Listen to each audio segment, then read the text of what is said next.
এদিকে এই যে হ্যালো বন্ধুরা, আমি পল্লবী পল্লবী মিঠি চ্যানেলে তোমাদের সকলকে স্বাগত। তো আজকে চলে এসেছি আমি মিঠি সরকারকে স্কুল থেকে নিতে, কারণ অনেক দিন ধরে আমি আসি না অবশ্যই স্কুলে, ওর টোটোতেই যাওয়া আসা করে ও।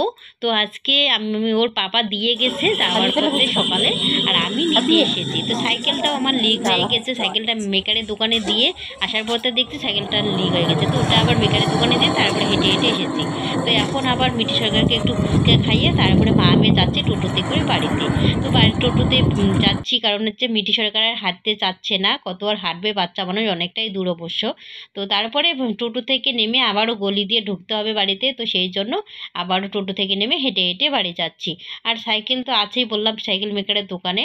তো তারপরে মা আমি বাড়িতে গিয়ে বারান্দায় ব্যাগ রেখে, মানে হচ্ছে সাইকেলের চাবি আর ঘরের চাবি এক জায়গায় ছিল, তো সাইকেল মেকারের দোকান গিয়ে সাইকেল নিয়ে আসলাম আর চাবিটাও নিয়ে আসলাম।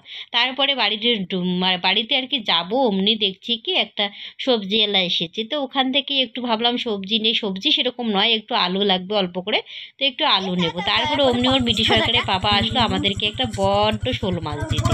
তো শোল মাছটা দিয়ে ওর বাবা এখন চলে যাবে।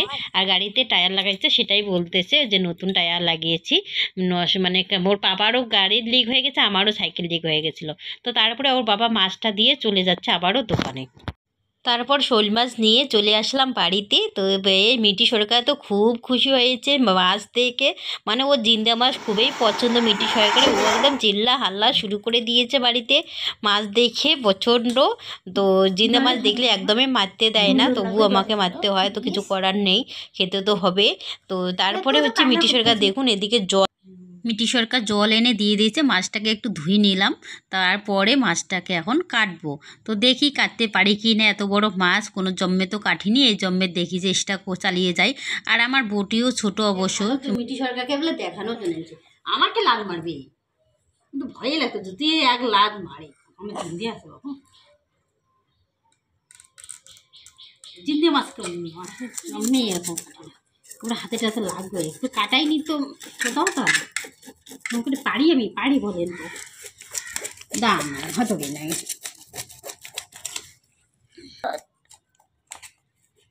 কত কষ্ট করে এটাকে সিলাইলাম, বাপরে অনেক কষ্ট। তাও তো এখনো মরে নেই, তাও তো এখনো ভালো করে মরে নেই, অনেক কষ্ট করে করলাম, অনেক কষ্ট। আমার হাতটাই না খাই ফেলে, ভয় লাগে আমার। কথা কম বলতো, তুই কথা বলিস না কাজের পর।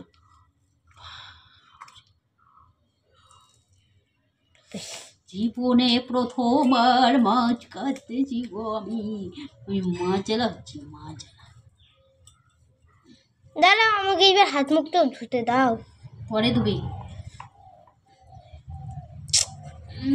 আজকে আমার বুঝে গেছি আমি, আজকে আমার হোমওয়ার্ক দেরি হবে।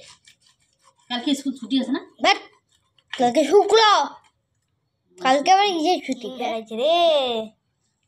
দেখি দেখি, দেখে তো মনে হচ্ছে চিংড়ি মাছ।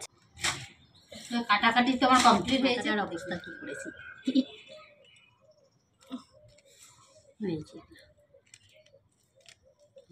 মাছ পাশে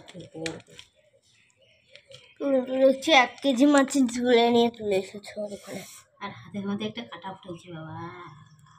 তো অবশেষে মাছের মধ্যে লবণ হলুদ আর সর্ষের তেল মেখে এখানে গামলায় রেখে দিয়েছি। আর এদিকে একটা কড়াই বসিয়ে দিয়েছি, এখানে তেল ঢেলে দিয়েছি মাছটা ভাজবো বলে। তো সেই জন্য মাছ ভাজার জন্য কড়াইয়ের মধ্যে তেল দিয়েছি, তেলটা আমার গরম হয়েও গেছে, একটু খুন্তি দিয়ে কড়াইয়ের মধ্যে মাছটা দেওয়ার জন্য ছড়িয়ে দিচ্ছি তেলটা। তো এদিকে আমার মাছ শুধু দেওয়ার অপেক্ষায় আছে, তেল আমার প্রচণ্ড গরম হয়ে গেছে।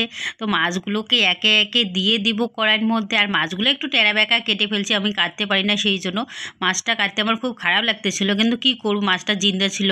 আর মিঠি সরকারকে দেখানোর জন্যই অবশ্য ওর পাপা এনেছে মাছটা। তো মিঠি সরকার তো খুব খুশি হয়েছে। তো যাই হোক, মাছটা আমি দিয়ে দিচ্ছি কড়াইয়ের মধ্যে। মাছটা এখন আমি ঝোল করব না, এখন এমনি ভেজে রেখে দেবো, রাত্রেই করব।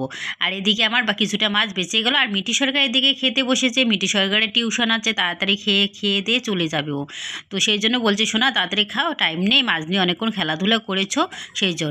তারপরে আমার মাছ ভাজা এদিকে কমপ্লিট হয়ে গেছে। তো আজকের মতো এইটুকুই, মাছ আর ঝোল করবো না, রাত্রে ঝোল করবো। টাটা।